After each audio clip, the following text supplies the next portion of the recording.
Star Wars is back.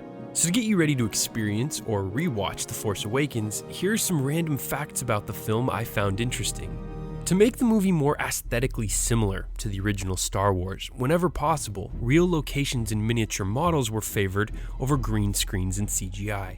Plus, there were tons of little touches, like adding gas-bottled air guns to the Stormtroopers' blasters to give them an actual kick when fired. At first, the director J.J. Abrams declined to make the new Star Wars film because he was concerned about taking on a project of such magnitude and cultural significance, but he was ultimately convinced to take the job by LucasFilm president Kathleen Kennedy. During a lunch in 2012, George Lucas mentioned to Mark Hamill that a new Star Wars trilogy was going to be made, and that if he didn't want to be involved, Luke Skywalker would simply be written out of the script, but Hamill was in. So to get back in shape for their roles as Luke and Leia, both Hamill and Carrie Fisher began a vigorous diet and exercise regime, along with stunt training. A reunion had been a long time coming, so when Harrison Ford's Han Solo and Chewbacca finally set foot in the life-size remake of the Millennium Falcon, all 200 people on set were completely quiet, collectively taking in the iconic moment.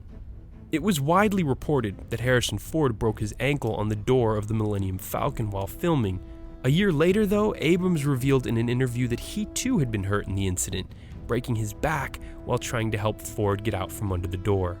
Everyone's all in to make this film because of what it means to so many fans around the world.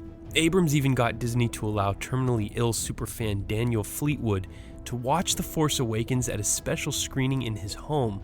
It was the right move. On November 10th, Fleetwood died. In fact, Abrams jumped at every chance he could to give fans a cool experience. He let director Kevin Smith on set for a day. And then one more step, ladies and gentlemen, on the ramp of the Millennium Falcon, and I was 7 years old again. Fat little Kevin Smith, 7 years old, watching a movie called Star Wars and falling in love, starting a lifelong love affair that triggered my imagination. And after he was cast as an X-Wing pilot, Oscar Isaac told Abrams that his uncle's a huge Star Wars fan, so Abrams invited Isaac's uncle to appear as an extra in the film. Abrams was also completely committed to honoring the original trilogy, so the new droid BB-8 is based on a concept by the first trilogy's production illustrator Ralph McQuarrie for R2-D2 that was scrapped because it was impossible to create back then using 1970s technology.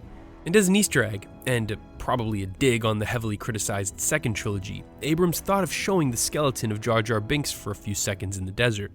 In terms of the actors, Kenny Baker, who played R2-D2, and Anthony Daniels, who portrayed C-3PO, are the only performers to appear in all 7 Star Wars films. The part of villain Kylo Ren went to Adam Driver, who beat out Michael Fassbender and Hugo Weaving. 4 actors from Game of Thrones appear in the film: Gwendolyn Christie, Jessica Henwick, Mark Stanley, and Miltos Uralumu. And Simon Pegg is the second actor to appear in both a Star Trek and Star Wars film. The other guy? Deep Roy, who played Keenzer, Droopy McCool, and the Oompa Loompa. The Force Awakens is the film debut of Carrie Fisher's daughter, Billie Lourd. So to get you started on anticipating the next installment, Star Wars Episode VIII will be written and directed by Rian Johnson, who brought us the sci-fi thriller Looper.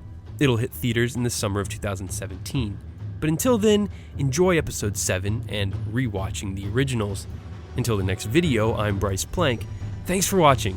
May the Force be with you.